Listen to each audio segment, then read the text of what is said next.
बात करने वाले हैं जूनियर अकाउंटेंट के रिगार्डिंग बात करेंगे। जूनियर अकाउंटेंट में सब्जेक्ट में जो सेकंड पेपर हैं उसके बारे में बात करेंगे। सेकंड पेपर का जो टॉपिक है इकोनॉमिक्स, इंडियन इकोनॉमिक्स, उसके रिगार्डिंग हम बात करने वाले हैं। और आज हमने जो टॉपिक लिया है वो है राष्ट्रीय आय। राष्ट्रीय आय के बारे में जानेंगे इस पूरे वीडियो में। राष्ट्रीय आय होता क्या है, इससे बनने वाले क्वेश्चन किस प्रकार से पूछे जाते हैं, सभी कुछ इस टॉपिक में जानने वाले हैं। तो राष्ट्रीय आय के बारे में हम जानने वाले हैं। राष्ट्रीय आय होता क्या है, तो ये टॉपिक है हमारा राष्ट्रीय आय। और राष्ट्रीय आय के बारे में जानने के बाद आपको यहाँ पर पास्टली जूनियर अकाउंटेंट का जो पास्टली वीडियो है ये है, और यहाँ से हम सभी टॉपिक को डिस्कस करने वाले हैं, वो भी पास्ट, वेरी फास्ट। ये पास्ट ट्रिक हम आपके साथ इस सेशन में अपनाने वाले हैं। सभी टॉपिक बहुत ही पास्टली करवाए जाएंगे ताकि आपका जो सिलेबस है वो कवर करवाया जा सके। इसलिए हमने जो भी जूनियर अकाउंटेंट वैकेंसी से जुड़े हुए विद्यार्थी हैं वो ऑनलाइन एजुकेशन 2.0 चैनल पर सब्सक्राइब करके बेल आइकन प्रेस करना है, जिससे आने वाले वीडियो की नोटिफिकेशन आपको मिल जाए। तो बात करते हैं राष्ट्रीय आय के बारे में। सबसे पहले देखते हैं राष्ट्रीय आय होता क्या है। तो राष्ट्रीय आय से अभिप्राय एक राष्ट्र की एक वर्ष में आय, एक वर्ष में आर्थिक क्रियाओं के फलस्वरूप उत्पादित अंतिम वस्तुओं एवं सेवाओं के मौद्रिक मूल्यों का योग है। ठीक है, तो क्या है राष्ट्रीय आय? अंतिम, यहाँ से ध्यान रखना है, अंतिम वस्तुओं और सेवाओं के मौद्रिक मूल्यों का योग राष्ट्रीय आय कहलाता है। ठीक है, इनमें उन अंतिम वस्तुओं एवं सेवाओं के मूल्य को भी सम्मिलित किया जाता है जो देश के सामान्य नागरिकों द्वारा घरेलू सीमा में या बाहर रहकर उत्पादित किया जाता है।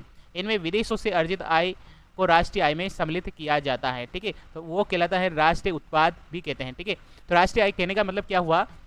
राष्ट्रीय आय का कहने का मतलब ये हुआ कि राष्ट्रीय आय होता क्या है। तो यहाँ पर ये ध्यान रखना है, राष्ट्रीय आय है किसी वस्तुओं एवं सेवाओं के, अंतिम वस्तु एवं सेवाओं के मौद्रिक मूल्य को राष्ट्रीय आय कहा जाता है। और राष्ट्रीय आय में उन सभी सेवाओं एवं वस्तुओं के मूल्य को भी सम्मिलित किया जाता है, चाहे वो देश के बाहर हो या देश की सीमा के अंदर ही उत्पादित किया जा रहा हो, उन सभी को भी राष्ट्रीय आय में शामिल किया जाता है। और विदेशों से अर्जित आय भी शामिल किया जा सकता है। ठीक है, किस प्रकार से? जैसे कि कोई मान लीजिए कोई व्यक्ति है, ये व्यक्ति है एक, और ये देश के बाहर किसी अमेरिका में काम करता है, ये व्यक्ति है, और ये अमेरिका में काम करता है। तो अमेरिका से जो भी पैसा कमाता है वो देश की इनकम में जुड़ेगा, देश की इनकम में जुड़ेगा तो वो राष्ट्रीय आय में सम्मिलित किया जाएगा। यानी कि विदेशों से अर्जित आय को भी राष्ट्रीय आय में सम्मिलित किया जाता है। ठीक है, और राष्ट्रीय आय क्या है? राष्ट्रीय आय है एक वर्ष में आर्थिक क्रियाओं के फलस्वरूप अंतिम वस्तु एवं सेवाओं के मौद्रिक मूल्य को कहते हैं। ठीक है, तो भारत में जितना भी पैसा अर्जित किया जाता है एक देश के द्वारा, उसके एक वर्ष में कितना आर्थिक उत्पादन किया है और कितनी वस्तुओं का उत्पादन किया है, उनके मूल्य को, सेवाओं को राष्ट्रीय आय कहा जाता है। ठीक है, उनके मौद्रिक मूल्य को राष्ट्रीय आय कहा जाता है। और सेवाओं में बहुत सारी सेवाएं, जैसे कि हमारे चिकित्सक हो सकता है, डॉक्टर हो सकता है, साथ ही टीचर हो सकता है, इंजीनियर हो सकता है, सभी कुछ जो प्रोफेशनल सेवाओं में जुड़े हुए हैं व्यक्ति हैं वो सेवाएं देते हैं। यहाँ तक कि जो भी व्यक्ति हैं घरेलू सीमाओं को छोड़कर सभी सीमाओं को यहाँ पर शामिल किया जाता है। ठीक है, अब कौन कौन सी सीमाओं को राष्ट्रीय आय में शामिल नहीं किया जाता है तो उनके बारे में आगे देखते हैं इस सेशन के माध्यम से। ठीक है, तो नेक्स्ट बात करते हैं, आगे चलते हैं। राष्ट्रीय आय में किनको सम्मिलित नहीं किया जाता है और किनको सम्मिलित किया जाता है। तो यहाँ पर देखिए, राष्ट्रीय आय में कौन सम्मिलित नहीं होता है या कौन सम्मिलित होता है। तो राष्ट्रीय आय में सम्मिलित मुख्य ध्यान देने योग्य बातों को अधोलिखित किया गया है। ठीक है, अब राष्ट्रीय आय में कौन सम्मिलित होता है, कौन नहीं होता है, यहाँ पर दे रखा है। तो राष्ट्रीय आय मौद्रिक, मुद्रा के रूप में मापा जा सकता है। पहली बात है, मुद्रा के रूप में मापा जा सकता है। सेकंड बात है, इसमें अंतिम वस्तु एवं सेवाओं के मूल्य को भी सम्मिलित किया जाता है। ठीक है, न कि मध्यवर्ती वस्तुओं को। अब मध्यवर्ती वस्तुएं क्या होती हैं, इनको आगे देखने वाले हैं। तो मध्यवर्ती वस्तुओं के, सेवाओं के मूल्य को नहीं देखा जाता है, नहीं सम्मिलित किया जाता है, क्योंकि यहाँ पर देखिए, अब जैसे मान लीजिए यहाँ पर आपने गेहूं का उत्पादन किया। ठीक है, गेहूं का उत्पादन किया और अंतिम वस्तु है यहाँ पर ब्रेड। ठीक है, ब्रेड है, और बीच में आपने जो भी प्रोसेस करी उसमें उत्पादन किया आटा। ठीक है, उसके बाद में कुछ भी मिलाया। ठीक है, तो यहाँ पर ये मध्यवर्ती वस्तुएं हो जाएगी, बीच में जो वस्तुएं हैं उनको सम्मिलित नहीं किया जाएगा। ठीक है, तो यहाँ पर ये मध्यवर्ती वस्तुएं जैसे कि गेहूं है, तो गेहूं की इनकम को नहीं जोड़ा जाएगा, डायरेक्ट ब्रेड की इनकम को ही जोड़ दिया जाएगा। ठीक है, तो अंतिम वस्तुओं को सम्मिलित किया जाता है, ना कि मध्यवर्ती वस्तुओं को के मूल्य को सम्मिलित किया जाता है। ठीक है, नेक्स्ट बात करते हैं, राष्ट्रीय आय में पुरानी वस्तुओं के मूल्य को सम्मिलित नहीं किया जाता है। अब क्यों नहीं किया जाता है, इसका रीजन आप समझ गए होंगे कि पुरानी वस्तुएं जिनका मूल्य कुछ न कुछ था वो पहले ही राष्ट्रीय आय में सम्मिलित किया जा चुका है। यानी कि कहने का मतलब, एक बार अगर कोई कोई आय है, इनकम है, किसी वस्तु से उत्पादित हो रही हैं, उसके मूल्य को अगर आपने जोड़ लिया है, उसके मूल्य को अगर आपने जोड़ लिया है तो दोबारा उस वस्तु के मूल्य को नहीं जोड़ा जाएगा। ठीक है, तो यहाँ पर पुरानी वस्तुओं के मूल्य को कभी न कभी जोड़ लिया गया है, इस कारण से पुरानी वस्तुओं के मूल्य को राष्ट्रीय आय में सम्मिलित नहीं किया जाएगा। ठीक है, नेक्स्ट पॉइंट है घरेलू सेवाओं जैसे कि कपड़े धोना, खाना बनाना आदि राष्ट्रीय आय से बाहर रखा गया है। ठीक है, तो घरेलू सेवाएं, जैसे कि घरेलू सेवाओं को मैंने कहा था पिछली लाइन में ही बोला है कि घरेलू सीमाओं को छोड़कर घरेलू जो सेवाएं हैं, घरेलू सेवाएं हैं, उनको छोड़कर सभी कुछ अंतिम राष्ट्रीय आय में शामिल किया जाता है। ठीक है, तो घरेलू सेवाएं क्या होती हैं, जैसे कपड़े धोना, रोटी बनाना, खाना बनाना, नहाना, ये सभी घरेलू सेवाएं। ठीक है, तो घरेलू सेवाएं हैं। ठीक है, तो इनको राष्ट्रीय आय में सम्मिलित नहीं किया जाता है। नेक्स्ट 5वां पॉइंट देखते हैं, और 5वें पॉइंट में क्या लिखा है इसके बारे में देखते हैं। आगे चलते हैं, यहां पर देखिए 5वां पॉइंट कहता है वित्तीय परिसंपत्तियों जैसे कि शेयर, ऋण पत्र, इनके क्रय विक्रय को भी राष्ट्रीय आय से बाहर रखा गया है, क्योंकि ऐसी क्रियाओं को चालू उत्पादन में कोई वृद्धि नहीं होती है। ठीक है, तो यहाँ पर जो शेयर से इनकम होती हैं और डिवेंचर से इनकम होती है, उनको भी राष्ट्रीय आय में से बाहर रखा गया है, क्योंकि ऐसी क्रियाओं को चालू वर्ष में कोई भी वृद्धि नहीं होती है, इस कारण से इन्हें वित्तीय परिसंपत्तियों को भी क्या करा जाता है, राष्ट्रीय आय में शामिल नहीं किया जाता है। नेक्स्ट 6वां पॉइंट है राष्ट्रीय आय के अंतर्गत देश में सामान्य निवासियों द्वारा विदेशों में उत्पादित वस्तु एवं सेवाओं के मूल्य में शामिल नहीं किया जाएगा। ठीक है, अगर कोई व्यक्ति है, बाहर का है, विदेश का है और अपने देश में कार्य कर रहा है, उस दौरान उन्हें जो भी इनकम प्राप्त करी है उसको भी देश की इनकम में नहीं जोड़ा जाएगा, मतलब उसके मूल्य को, जो भी उन्हें इनकम प्राप्त करी है उसकी इनकम को यहाँ पर माइनस कर दिया जाएगा। ठीक है, तो उनकी इनकम को नहीं जोड़ा जाएगा। इसमें हस्तांतरण भुगतान जैसे कि पेंशन, वजीफा, भत्ता, इनको भी सम्मिलित नहीं किया जाएगा। ठीक है, तो ये बातें आपको ध्यान रखनी है, परीक्षा में इन्हीं से रिलेटेड क्वेश्चन पूछा जाता है कि किनको सम्मिलित किया जाता है और किनको सम्मिलित नहीं किया जाता है। ठीक है, यहाँ पर इस प्रकार के क्वेश्चन बनते हैं। अब बात करते हैं चालू कीमतों पर राष्ट्रीय आय। चालू कीमतों पर राष्ट्रीय आय को देखते हैं, क्या होता है चालू कीमतों पर राष्ट्रीय आय।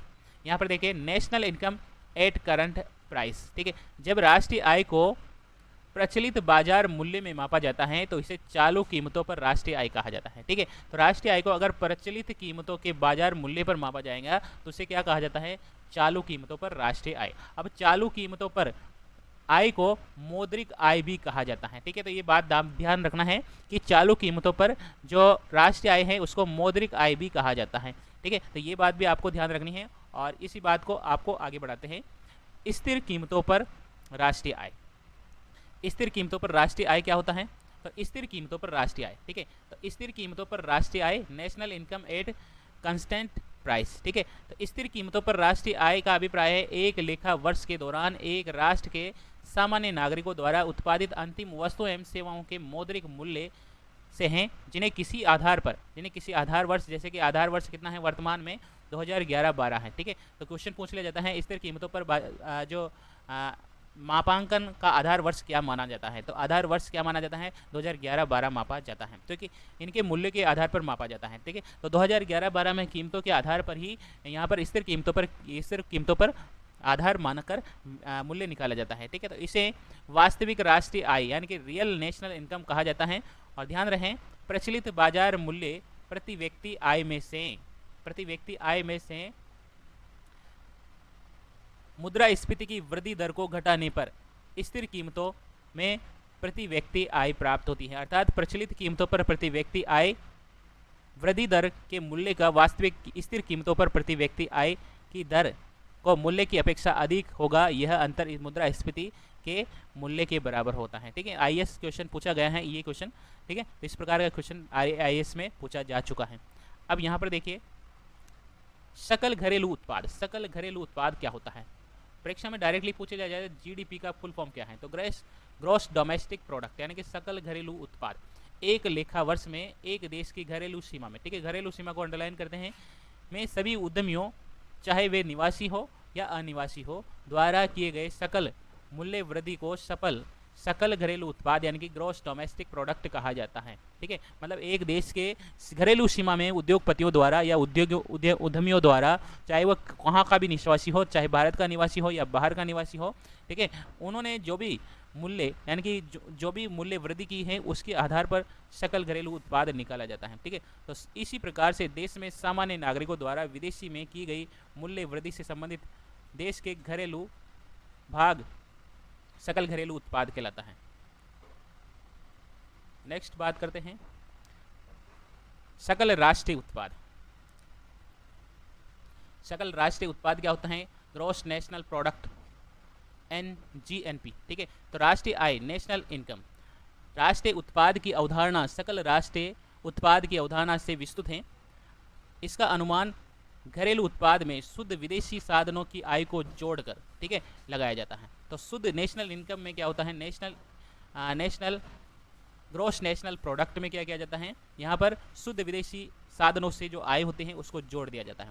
अर्थात कहने का मतलब हो गया सकल राष्ट्रीय उत्पाद से आज से 1 वर्ष की अवधि में एक देश के सामान्य नागरिकों द्वारा देश के घरेलू सीमा के अंदर या बाहर उत्पादित की गई अंतिम वस्तुएं एवं सेवाओं के मूल्य को कहा जाता है। ठीक है, तो सकल घरेलू उत्पाद का मतलब हो गया है सकल घरेलू उत्पाद यानी कि राष्ट्रीय उत्पाद। सकल राष्ट्रीय उत्पाद क्या हो गया है? सकल घरेलू उत्पाद में उन सभी वस्तुओं एवं सेवाओं के चालू मूल्य को जोड़ दिया जाएगा जो देश के बाहर कमाया गया है या देश के अंदर कमाया गया है। ठीक है, तो उनको जोड़ दिया जाता है। अब NNP क्या होता है? NNP को देखते हैं। GNP, ठीक है, अब GNP क्या होता है? तो GNP देखिए यहाँ पर GNP GDP में X माइनस M। X का मतलब हो गया है विदेशों से अर्जित आय, विदेशों से अर्जित आय, और M का मतलब हो गया है देश के द्वारा देश में आय।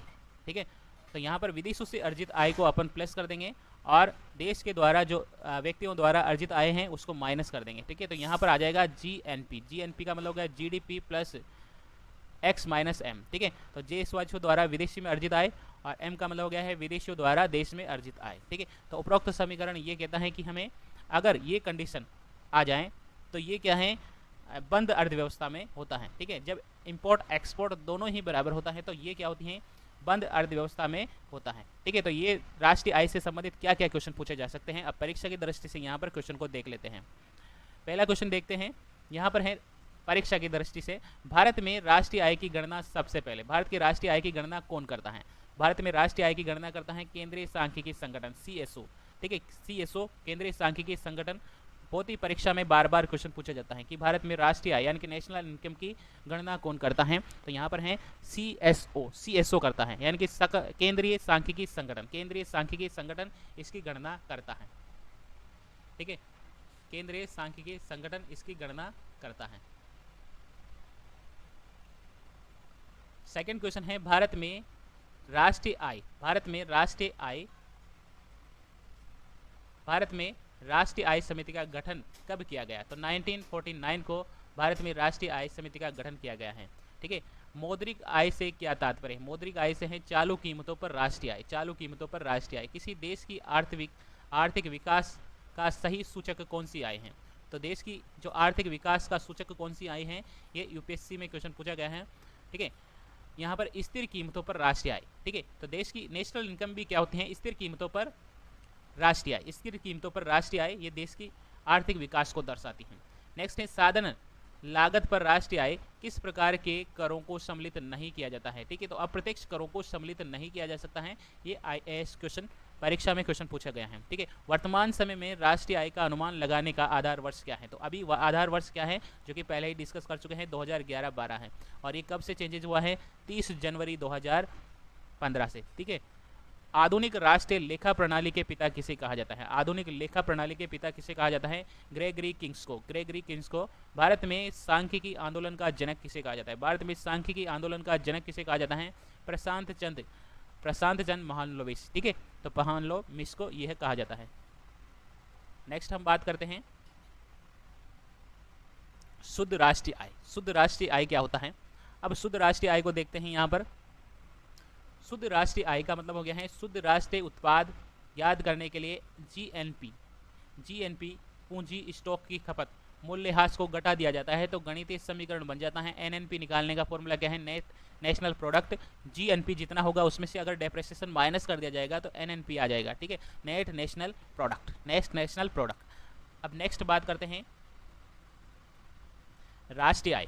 राष्ट्रीय आय उपरोक्त वर्णित शुद्ध राष्ट्रीय उत्पाद में उत्पादित वस्तुओं के बाजार मूल्य के लिए हैं, इस जिसमें अप्रत्यक्ष कर एवं सब्सिडी प्रभाव सम्मिलित होते हैं। वास्तव में एनएनपी की गणना दो प्रकार से की जा सकती है। प्रथम, वस्तु एवं सेवाओं के बाजार कीमतों पर तथा द्वितीय, कुल संपत्ति के उत्पादन साधन पर, उत्पादन साधन लागत पर। ठीक है, तो ये दो प्रकार से गणना की जा सकती है। अब ये क्या है, इसको भी जान लेते हैं।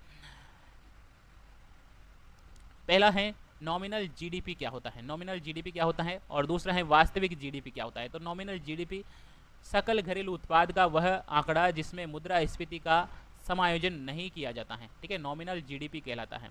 और वास्तविक जीडीपी क्या होता है, वास्तविक जीडीपी में मुद्रास्फीति को समायोजित किया जाता है। यही कारण है कि नॉमिनल जीडीपी प्राय वास्तविक जीडीपी से अधिक होती है। ठीक है, तो ये आपको ध्यान रखना है। नेक्स्ट है व्यक्तिक आय। व्यक्तिक आय क्या होता है, व्यक्तिक आय वह आय हैं जो देशवासियों को वास्तविकता से प्राप्त होती हैं। व्यक्तिक आय ज्ञात करने के लिए राष्ट्रीय आय यानी कि साधन लागत पर शुद्ध राष्ट्रीय आय, ठीक है, तो ये याद रखना है। राष्ट्रीय आय क्या होती है, साधन लागत पर शुद्ध राष्ट्रीय उत्पाद में से जो कॉरपोरेट टैक्स होते हैं उसको घटा दिया जाता है और सामाजिक सुरक्षा प्रावधान के लिए किए गए भुगतानों को घटा दिया जाता है। तो सरकारी हस्तांतरण, गवर्नमेंट जो ट्रांसफ़र होते हैं, पेमेंट होते हैं उनको, और व्यापारिक हस्तांतरण भुगतान यानी कि बिजनेस ट्रांसफ़र पेमेंट को, और सरकार से प्राप्त शुद्ध net interest paid by the government को जोड़ दिया जाता है। यहाँ पर गणितीय समीकरण बन जाता है इसका। ठीक है, तो गणितीय समीकरण देखते हैं क्या होता है। गणितीय समीकरण बन जाता है यहाँ पर देखिए, व्यक्तिक आय का मतलब हो गया है व्यक्तिक आय बराबर राष्ट्रीय आय। ये टोटल नेशनल इनकम है, उसमें से निगम करो, निगमों को द्वारा अवितरित लाभांश है उसको घटा दिया जाता है, कॉर्पोरेट टैक्स को घटा दिया जाता है, और सामाजिक सुरक्षा योजनाओं के लिए जो भुगतान किए गए हैं उनको भी घटा दिया जाता है। प्लस का क्या कर दिया जाता है, प्लस कर दिया जाता है सरकारी हस्तांतरण और व्यापारिक हस्तांतरण भुगतान। ठीक है, तो यहाँ पर ये आपको याद रखना है, ये फॉर्मूला बन जाता है व्यक्तिक आय का। ठीक है, व्यक्तिक आय।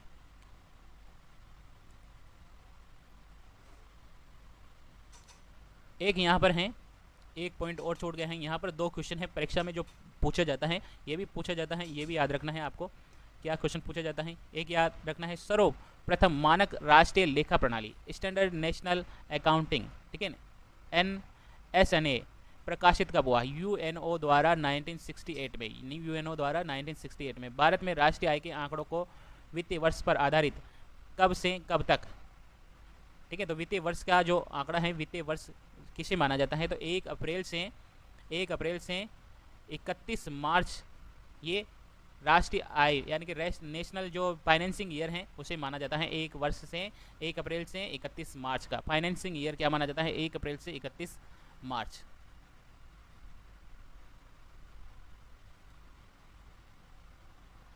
लास्ट हम बात करते हैं केंद्रीय सांख्यिकी संगठन। केंद्रीय सांख्यिकी संगठन क्या होता है, और केंद्रीय सांख्यिकी संगठन जो कि राष्ट्रीय आय की गणना में सहयोग प्रदान करता है। केंद्रीय सांख्यिकी संगठन की स्थापना 2 मई 1951 को की गई है। इसका मुख्यालय नई दिल्ली में है। CSO औद्योगिक राष्ट्रीय शाखा यानी कि इंडस्ट्रियल इंस्टीट्यूशन विंग कोलकाता में स्थित है। और CSO अपना वार्षिक प्रतिवेदन, वार्षिक प्रकाशन राष्ट्रीय लेखा सांख्यिकी के नाम से जारी करता है। और CSO ने राष्ट्रीय आय से संबंधित आंकड़ों को आधार वर्ष 1999 से 2000 से परिवर्तन करके 2004 और 2005, अब ये 30 जनवरी 2005 से क्या कर दिया गया है, 2011-12 कर दिया गया है। ठीक है, तो अब जो राष्ट्रीय आय में स्थिर कीमतों पर राष्ट्रीय आय मापा जाता है तो वो किस वर्ष के आधार पर मापा जाता है, 2011 और 12। ठीक है, 2011-12 को मापा जाता है। अब राष्ट्रीय आय के आंकड़ों को निर्गमित प्राथमिक, द्वितीय और तृतीय क्षेत्रों में सम्मिलित किया जाता है। अब इसमें कौन कौन सी सेवाएं आती हैं इनके देखते हैं।